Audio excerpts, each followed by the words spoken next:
The text message glared at me from my phone screen. Sis, I need you. It's life or death this time. I mean it. My name is Sloan, and I hadn't spoken to my brother Tom in 3 years. Not since that Christmas dinner when everything fell apart. The last image I had of him was his disappointed face as I walked out of our family home, vowing never to return. My phone buzzed again. This time it was Vanessa. Have you heard about Tom? She asked when I picked up. Just got his text. What's going on? It's all over Facebook. He's in the hospital. Kidney failure. They're saying he needs a transplant. My stomach dropped. That's impossible. He's only 34.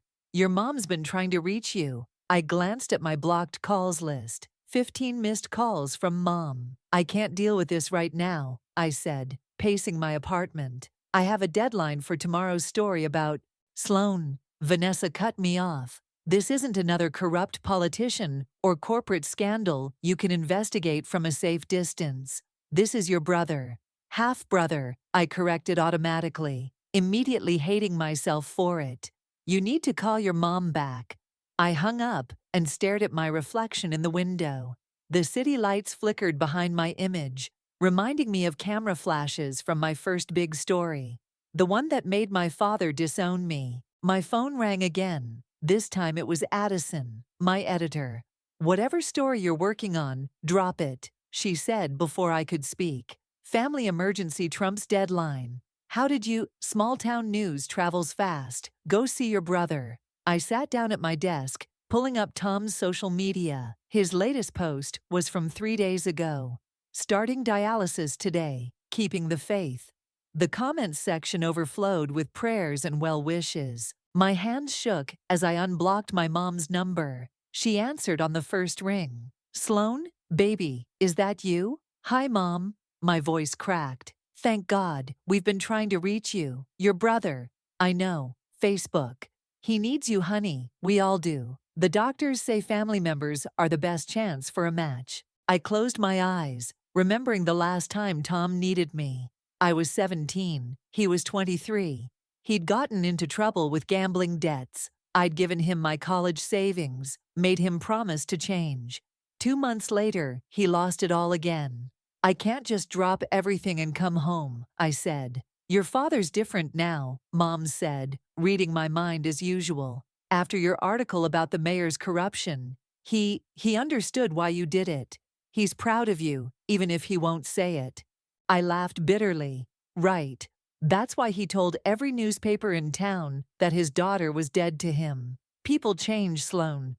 Sometimes it takes a crisis to... My phone beeped with another incoming call. Tom. I have to go, Mom. I'll think about it. I switched calls. Tom. Hey, troublemaker. His voice was weak, but he still managed that annoying big brother tone. Guess you heard about my grand finale. Don't talk like that. Why not? You're the one who always said I was dramatic. He coughed. Listen, I know things are messed up between us, but I need my little sister right now, not the hotshot journalist, just my sister. I can't deal with Dad, I said. Then deal with me. I'm the one dying here. The word hit me like a slap. Dying. My brother was dying. The doctors say family members are the best match, he continued. Mom's not compatible. Dad's too old. You're my best shot, Sloan. I looked at the framed article on my wall. My first big exposé. The story that made my career and destroyed my family. My father's face in the courthouse. Betrayal in his eyes as I testified against his friend, the mayor. When's the testing? I heard myself ask. Tomorrow morning. Hospitals running special sessions for family members. I grabbed my laptop, pulling up flight schedules. Text me the details. I'll be there. Sloan? His voice softened. Thank you. After hanging up, I called Addison back. I need a week off. Take 2, she said. And Sloan? Remember what I taught you about investigating stories. Follow the facts, not the emotions. No. The other thing. Sometimes the biggest stories are the ones closest to home. I booked the first flight out, then sat in the dark, watching the city lights. Tomorrow I'd face my family again. Tomorrow I'd walk back into the web of lies and manipulation I'd spent 3 years escaping. But tonight, I had a story to write, not about corrupt politicians or corporate scandals, about a sister and a brother, and the thin line between love and resentment. My phone buzzed one last time. A text from my father. Coming home at last. Some things never change. I turned off my phone and started packing. The familiar crunch of gravel under my rental car's tires sent chills down my spine. Our family's Victorian-style house loomed ahead, exactly as I remembered it. Pristine white paint, perfectly manicured lawn, and those suffocating rose bushes Mom always obsessed over. I hadn't even turned off the engine when Mom burst through the front door, practically running down the steps. She looked older, grayer, but her arms felt the same when she wrapped them around me through the car window. "You're here," she whispered, her voice breaking. "You're really here. Had to come, Mom." I tried to smile, but my face felt stiff. "Where's Tom?" "At the hospital for dialysis. Your father's with him." She stepped back, wiping her eyes. "Come inside. You must be exhausted from the flight." The house smelled like cinnamon and coffee. Mom's stress-baking scent. Fresh cookies sat on the kitchen counter, beside a stack of medical papers and insurance forms. "Coffee?" Mom asked, already reaching for my old favorite mug. "Actually, I need to use Dad's office. Check some emails." Her hand froze mid-reach.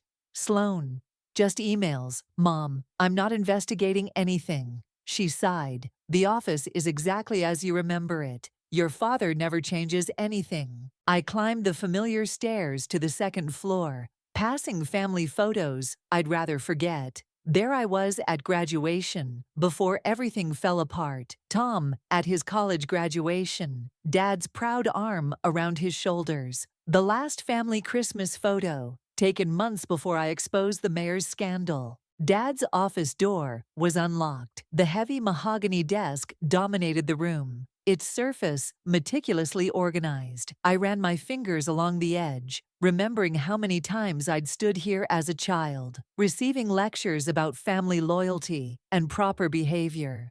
The desk drawer stuck slightly. It always had. Inside, everything was arranged with military precision. Pens, paper clips, stamps. But something caught my eye. A corner of yellowed paper, peeking out from beneath a stack of files. "What are you doing?" I jumped. Dad stood in the doorway, his frame blocking the light from the hallway. He'd lost weight, but his presence still filled the room. "Checking emails," I said, closing the drawer quickly. "Hospital stuff." He stepped into the room, his footsteps heavy on the hardwood floor. 3 years, Sloan. 3 years without a word. You told me not to come back. And when did you ever listen to what I told you?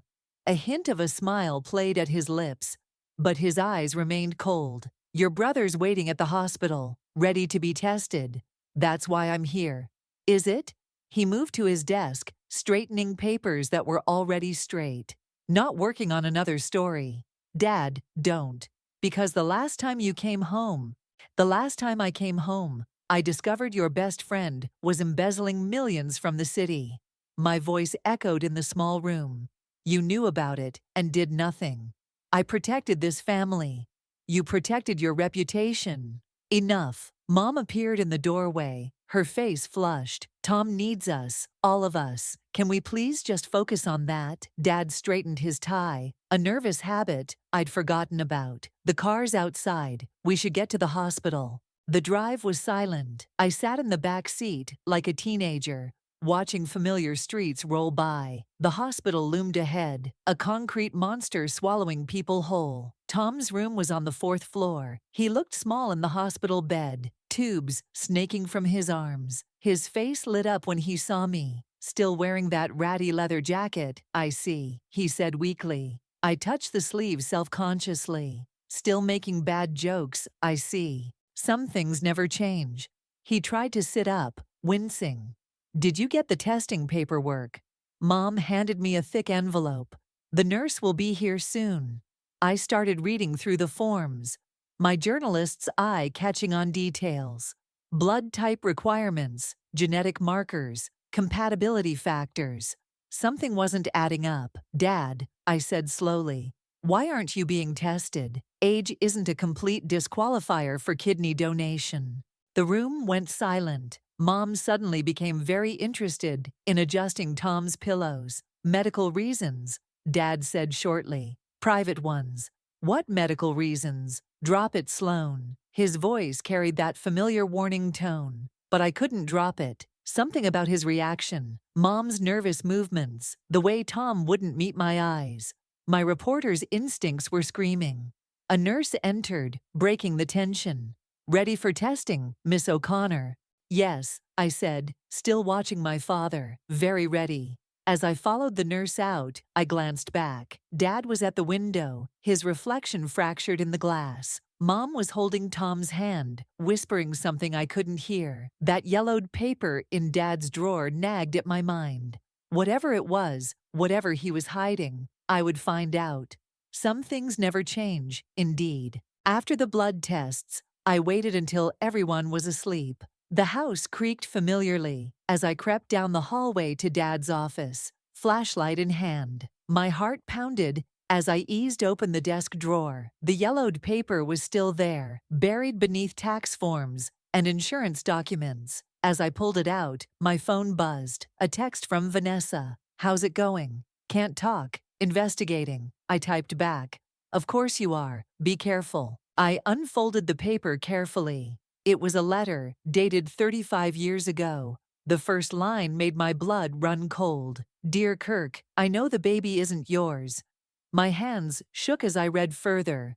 The letter was from someone named Maria, talking about an arrangement, money changing hands, a baby boy named Talon. The final paragraph hit like a punch to the gut. I know you and Selena will give him a good home. Please just let me see him sometimes, as we agreed.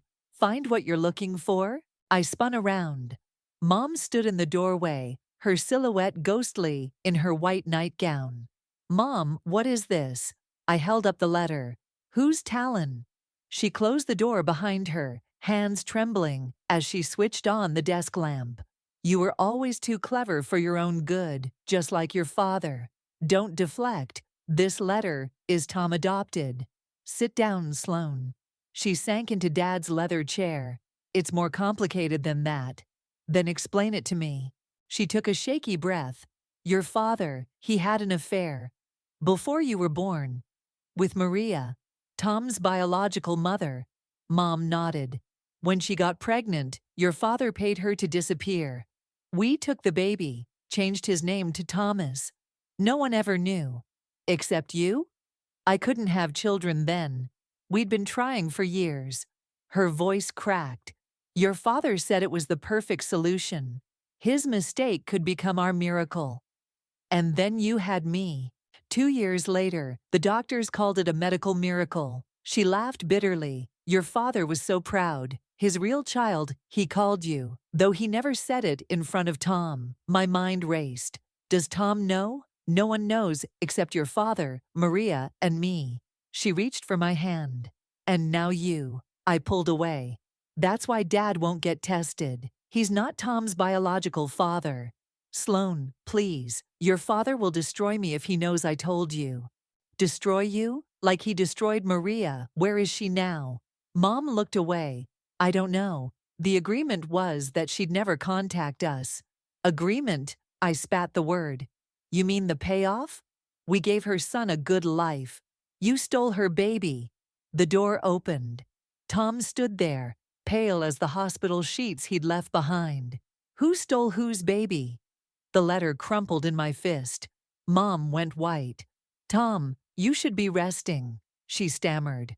I came down for water, his eyes fixed on the paper in my hand. What's going on? The silence stretched like a rubber band about to snap. I looked at Mom, but she was frozen, staring at her hands. Your name is Talon, I said finally. And Dad isn't your biological father. Tom, Talon, gripped the doorframe. What? I held out the letter.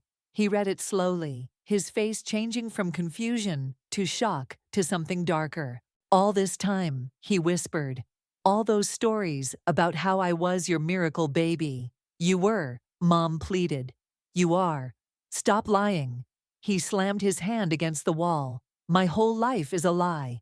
Even my name. Keep your voice down, Mom hissed. Your father. He's not my father. Tom's legs buckled. I rushed to catch him as he sagged against the wall. You need to be in bed, I said, supporting his weight. You're still weak from dialysis. How can you be so calm? He demanded. Did you know about this? I just found out. Tonight. He laughed, a horrible broken sound. The great investigative journalist finally found a story worth telling. Tom, no. That's not my name. He pushed away from me, stumbling toward the stairs. I need to get out of here. Wait, Mom called, but he was already halfway down the stairs. I heard the front door slam, then the sound of his car starting. We have to go after him, Mom said, reaching for her keys. No, I blocked her path. You've done enough. I'll find him. Sloan. And when I get back, you're going to tell me everything. About Maria, about the money, about all of it. No more lies. I grabbed my jacket and car keys, my mind already mapping the places he might go. Behind me, Mom called out one last time. What are you going to do? I turned back, seeing her clearly for the first time. Not as my mother, but as a woman who'd lived with this secret for 35 years. I'm going to find my brother, I said. And then I'm going to find his mother. I found Tom at the old baseball field where he used to coach Little League. He sat in the dugout, the letter crumpled in his hands, staring at nothing. You shouldn't be out here, I said, sitting beside him. It's freezing. 35 years, he muttered. 35 years of lies. I pulled out my phone, opened my notes app. Mom told me some things about Maria. Don't. He closed his eyes. Don't make this into one of your stories. This isn't about a story. This is about finding your mother. I have a mother, his voice cracked. The one who just admitted to buying me. My phone buzzed, a text from Dad. Where is he? I ignored it. Want to know what I found out already? Tom stayed silent, but his hands stopped shaking. Dad paid Maria $50,000 in 1988. That's almost $120,000 in today's money. I scrolled through my notes. He set up a trust fund in her name, but the payments stopped in 1995. How do you know all this? I have sources at the bank. Called in some favors while driving around looking for you. He laughed hollowly. Always the investigator. There's more. I hesitated. The last known address for Maria was in Seattle. She worked as a nurse there until 2010. Tom's head snapped up. She was a nurse? Still is, according to my sources. Moved to Portland a few years ago. Stop. He stood up suddenly, swaying. I can't process this. Tom, that's not my name. He hurled the crumpled letter across the dugout. God, I don't even know who I am anymore. My phone buzzed again. Dad, your mother is hysterical. Bring him home now. You're my brother, I said firmly. That hasn't changed, hasn't it? He turned to face me. Half-brother, remember. That's what you always said. Guess you were more right than you knew.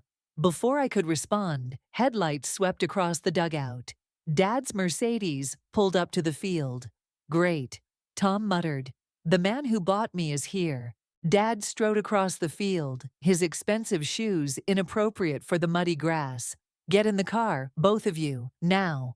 Or what? Tom challenged. You'll buy another son? Dad's face went white. Your mother told you. No, your daughter did. The one you're actually related to. I raised you. You owned me. Tom's voice echoed across the empty field. How much was I worth, Dad? 50,000. Was that the going rate for a baby in 1988? You're sick, Dad said, his voice controlled. You need to be in the hospital. I need the truth. Tom stepped forward, stumbling. I caught his arm. Where is she? Where's my real mother? I am your real father, Dad growled. I changed your diapers, taught you to ride a bike, paid for your college. Paid for everything, didn't you? That's your solution to everything. Throw money at it until it goes away. Dad's face hardened. Get in the car, both of you. We'll discuss this at home. No, I stepped between them. We're discussing it now. Why did the payments to Maria stop in 95? Dad's expression flickered. You've been investigating. It's what I do. Remember, the thing you disowned me for. She broke the agreement, Dad said finally. Tried to contact Tom, sent birthday cards, photos. Tom swayed again, harder this time. His face was pale, sweating despite the cold. Tom, I grabbed his arm. Hey, look at me. I don't. His eyes rolled back. Don't feel. He collapsed. Dad and I caught him before he hit the ground. Call an ambulance, Dad shouted, already pulling out his phone. In the chaos that followed, ambulance sirens, emergency room lights, doctors rushing past, I slipped away to make a call. Addison, I need a favor, a big one. At midnight? My editor sounded wide awake despite the hour. Must be good. I need you to find someone. A nurse in Portland named Maria. She'll be in her 50s now. This about your brother? How did you? Small town, remember. Words getting around about some drama at the hospital today. I watched through the ER window as doctors worked on Tom. Dad paced the hallway, making calls. Mom sat in a plastic chair, looking small and lost. This isn't for a story, I said. It's for my brother. Half-brother. No. I pressed my hand against the cold window glass. Just my brother. Send me what you have. I'll make some calls. I hung up as a doctor approached Dad. Their conversation was intense, with Dad shaking his head repeatedly. What's wrong? I asked when the doctor left. Dad's face was ashen. The kidney damage. It's genetic. Something called polycystic kidney disease. Runs in families. In Maria's family, I said slowly. We need to find her, Dad admitted. She might be a match. I pulled out my phone, showing him Addison's text. Found her. You're not going to believe where she is. Where? Working as a transplant coordinator at this hospital. The hospital cafeteria was empty at 3 a.m., except for a woman sitting alone, staring into a coffee cup. Her dark hair was streaked with gray, her scrubs wrinkled from a long shift. When she looked up, I saw Tom's eyes staring back at me. Maria, she didn't seem surprised. I wondered when you'd find me, Sloan. You know who I am. I've read all your articles. She gestured to the chair across from her. I've kept track of both my children. I sat down, my reporter's instincts warring with my personal feelings. Both. Talon and you. She smiled sadly. Though he goes by Tom now. How long have you been working here? 6 months. She twisted her coffee cup. When I saw his name come up on the transplant list, I requested a transfer. Your father doesn't know. Did you know about his condition? The polycystic kidney disease.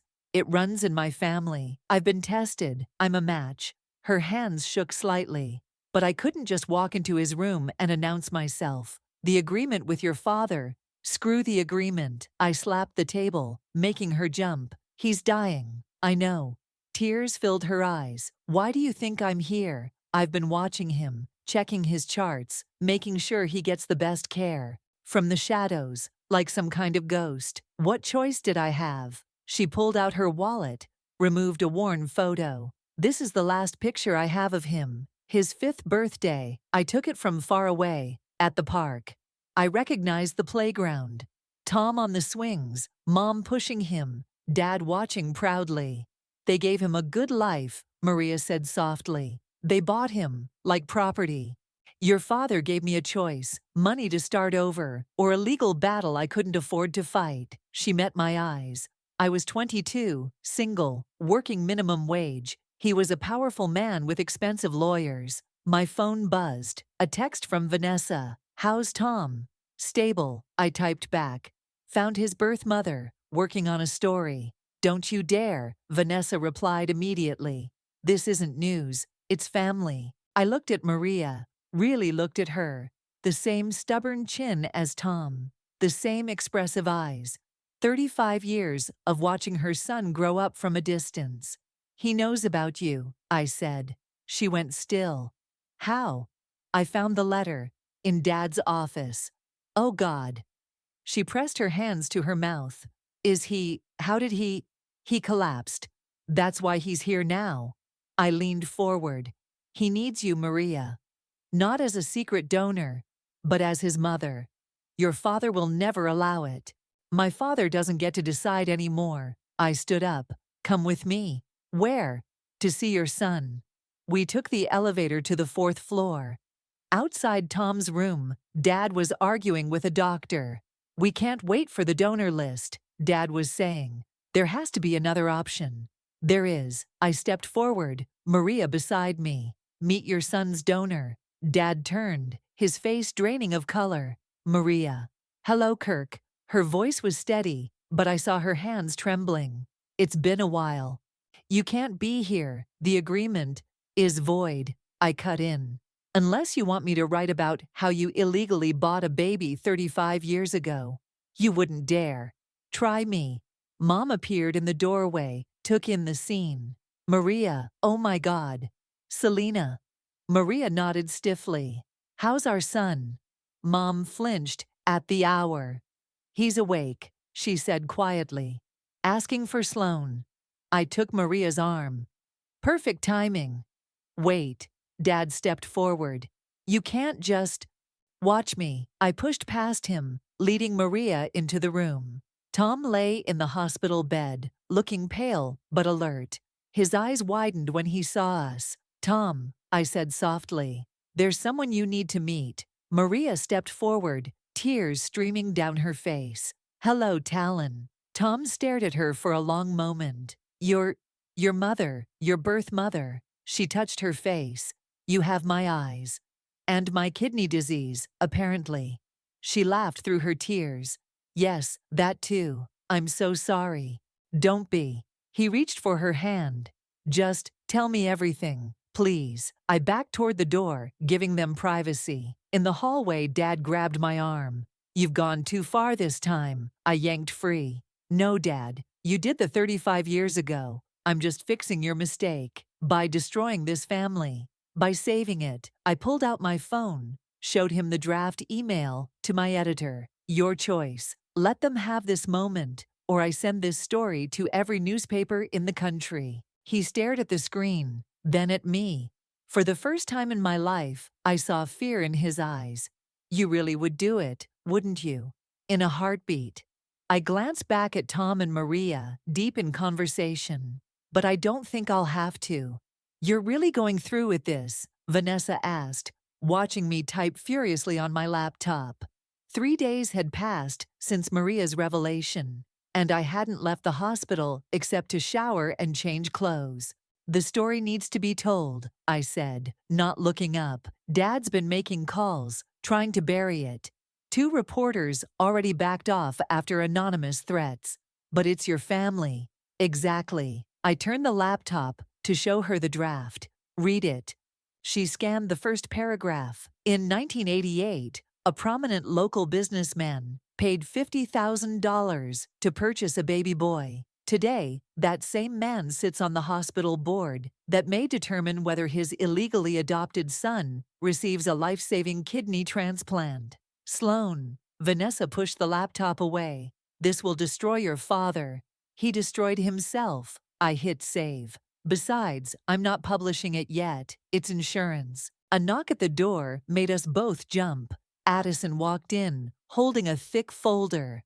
Got what you asked for, she said, dropping it on the bed. Financial records, property transfers, everything from 1988 to now. Your father's been busy covering his tracks. I opened the folder. How bad?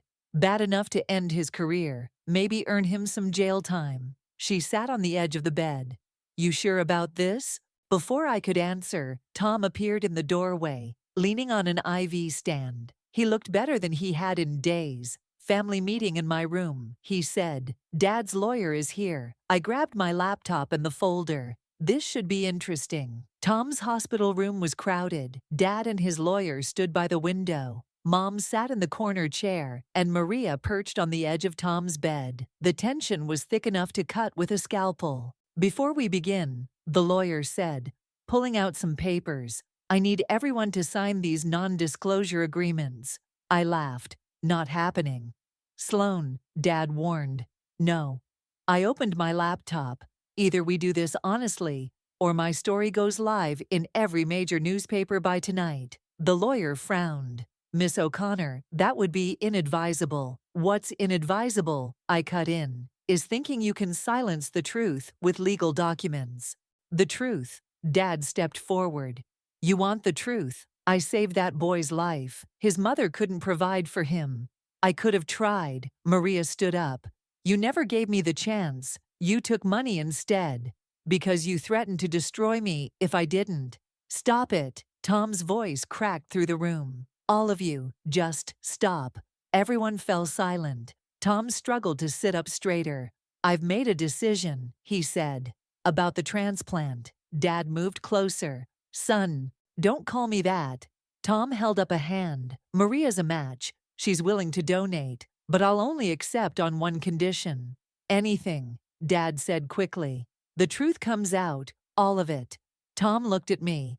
Sloan publishes her story. That's impossible, the lawyer interjected. The legal ramifications are exactly what you deserve, I said, opening the folder Addison brought. Wire transfers, fake adoption papers, bribes to officials. Want me to continue? Dad's face had gone gray. You'd destroy everything I built. Your own father. You're not my father, Tom said quietly. You're the man who bought me. There's a difference. Mom stood up suddenly. I have something to add to your story, Sloan. Selena, don't, Dad pleaded.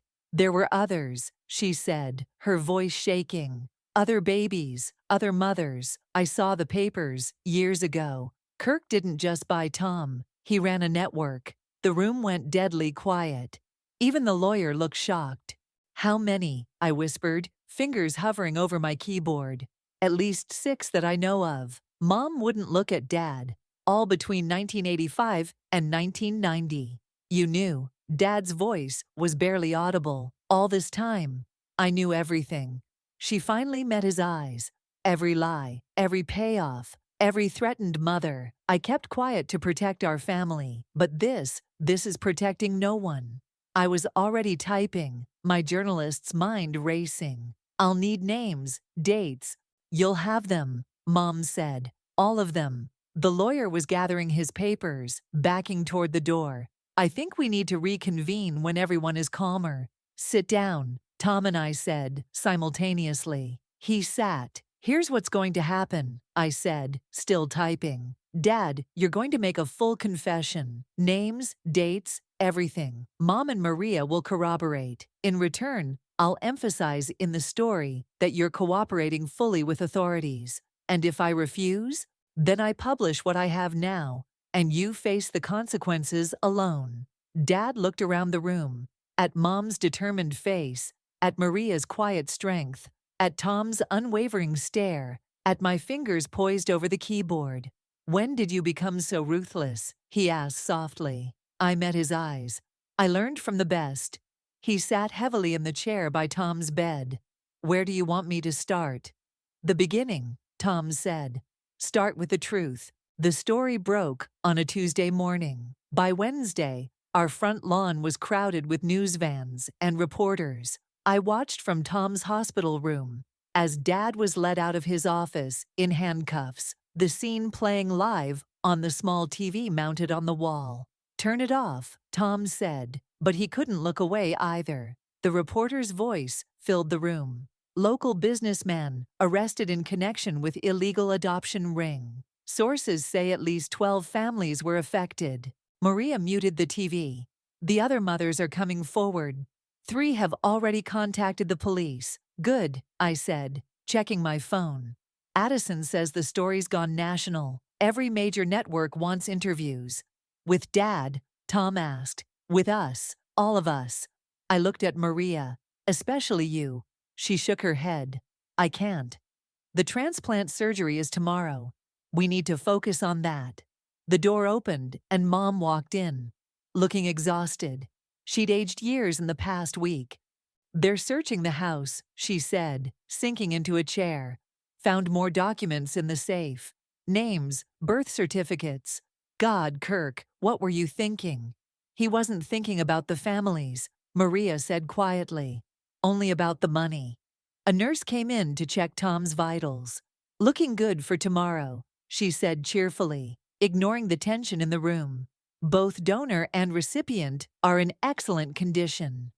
Thanks, Sarah. Tom managed a smile. After she left, Mom turned to Maria. Are you sure about this? The donation? After everything? He's my son. Maria took Tom's hand. I've missed 35 years. I won't miss this chance to help him. My phone buzzed. A text from Dad's number, but sent by his lawyer. Your father wants to see you both. Before tomorrow's surgery. No, Tom said immediately. He's at the county jail, I read. Says he needs to tell us something important. More lies? Maybe we should hear him out, Mom suggested, for closure, if nothing else. 2 hours later, Tom and I sat across from Dad in the jail's visiting room. He wore an orange jumpsuit instead of his usual tailored suit, but his posture was still rigid, controlled. You look terrible, he said to Tom. Kidney failure will do that. Dad flinched. The other families, they're being notified? By the police, I said, though most of them probably saw it on the news. Good. He straightened his shoulders. There's something else you need to know about the money. The bribes? I pulled out my notebook. No, the trust funds. He leaned forward. I set one up for each child, including you, Tom. The original 50,000, plus interest. It's been gathering dust for 35 years. Tom's face hardened. Blood money. It's yours. Both the fund and my share of the company. I signed everything over this morning. I don't want it. Then give it to charity, set up a foundation for the other families. I don't care. Dad's composure cracked slightly. I need to know I did one thing right. One thing right? Tom's voice rose. You stole babies from their mothers. You destroyed families. I gave them better lives. You played God. Tom stood up, swaying slightly. I grabbed his arm to steady him. Tomorrow, my real mother is giving me her kidney. Not because she bought me, but because she loves me. Do you even know what that means? Dad's face crumpled. For the first time in my life, I saw him cry. I thought I was helping, he whispered. I thought money could fix everything. It can't fix this, I said. But the truth might help. The truth? He laughed bitterly. The truth is, I loved you both, in my own twisted way, even if I didn't deserve to. Tom turned away. We should go. Surgery's early tomorrow. Wait. Dad pressed his hand against the glass partition. Tom, Talon, whatever name you choose, I'm sorry for everything. Tom paused at the door. Save your apologies for the other families. They deserve them more than I do. Back at the hospital, Maria was waiting with Mom. They'd been looking at old photos. Maria's secret collection of Tom growing up, taken from afar. How did it go? Mom asked. He apologized, I said. Too little, too late, Tom added, but his voice was tired rather than angry. Maria helped him back into bed. You need to rest. Big day tomorrow. As she fussed with his pillows, I saw Tom watching her with a mix of wonder and sadness. 35 years of lost moments, compressed into these few precious days.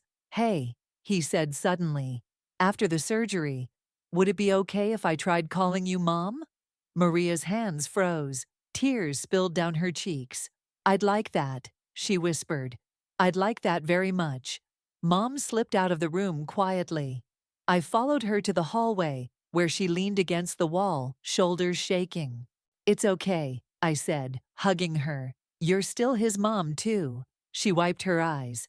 I know. We all have to learn to share now, even love. Inside the room, I could hear Tom and Maria laughing about something. It sounded like healing. The surgery was successful, Dr. Roberts announced to our anxious group in the waiting room. Both patients are in recovery. Mom collapsed into her chair, while Vanessa hugged me tight. Through the recovery room window, I could see Tom and Maria in adjacent beds, both groggy but alive. Maria's kidney function is excellent, the doctor continued, and Tom's body is accepting the transplant well. We'll monitor them closely, but I'm optimistic. I pulled out my phone, opened my email. The final draft of my story waited in the outbox, ready to be sent to Addison. But something felt unfinished. I need to add something, I told Vanessa. Watch them for me? In the hospital cafeteria, I rewrote the ending. Not about Dad's arrest or the other families coming forward, though that was important. Instead, I wrote about Maria's gift, about how love could heal what money had broken. My phone buzzed with a text from an unknown number, one of the other mothers, asking to meet, then another and another. What are you going to do? Vanessa asked, reading over my shoulder. Help them find each other, I said, all of them.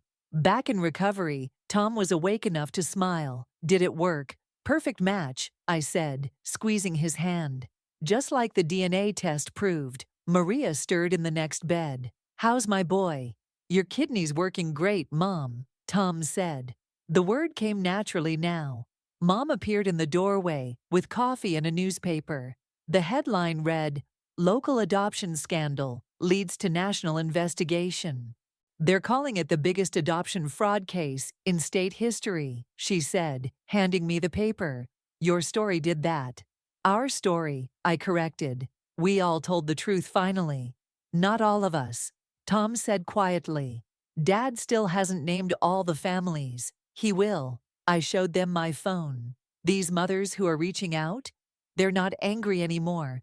They just want to know their children are okay. Like I was, Maria said softly. All those years, just wanting to know you were happy. A nurse came in with medication. As she checked their IVs, Tom reached for both Mom's and Maria's hands. I've been thinking, he said, about names. Oh? Maria tried to sit up straighter. I want to keep Tom. It's who I've been my whole life. He squeezed their hands. But maybe Talon could be my middle name. Tom Talon. Mom tested it out. It's strong. Like both sides of who I am, he said. My phone buzzed again. Addison. Final draft? I looked at my family, all of them, complicated and messy and healing, and typed back, almost, need to add one more thing. The nurse left and Maria turned to Mom. Thank you, she said, for giving him a good life when I couldn't. Thank you for giving him life twice, Mom replied. Once then, once now. I added their words to my story, then a final paragraph. The truth isn't always simple. Sometimes it has many mothers, many names, many versions. But when we finally face it, when we let it heal instead of hurt, it can build something stronger than any lie. Send it, Tom said, reading over my shoulder. I hit send, then put my phone away. Outside the window, the sun was rising. A new day, a new kidney, a new truth. So what happens now? Vanessa asked. Now? I smiled at my brother, my whole healing brother with 2 mothers and 2 names. Now we become the family we always should have been. Plus about 12 other families, Tom added, referring to Dad's other victims. The more the better, Maria said. I've waited 35 years for a family reunion. Speaking of reunions, Mom pulled out her phone. 3 more mothers called. They want to meet their children. Good, I said, because I have an idea. Tom groaned. Here we go. A foundation, I continued, using Dad's money, to help separated families find each other, to make something good from something terrible. The Truth Project, Maria suggested. Perfect. I reached for my laptop. Let's start now. After rest, the nurse said firmly, returning to shoo us out. We left Tom and Maria to sleep, their matching hospital bracelets catching the morning light. In the hallway, Mom stopped me. You did good, Sloan, she said. You broke the story, but you also helped fix what was broken. We all did, I said, by telling the truth. My phone buzzed one last time. A message from Dad's lawyer. He's ready to talk about all of them. I showed the message to Mom. She nodded. Go, she said. There are more families waiting for their truth. I headed for the elevator, but not before looking back one more time. Through the window, I could see Tom and Maria sleeping peacefully, connected by more than just a kidney now, connected by truth, by choice, by love. That was the real story, and it was just beginning.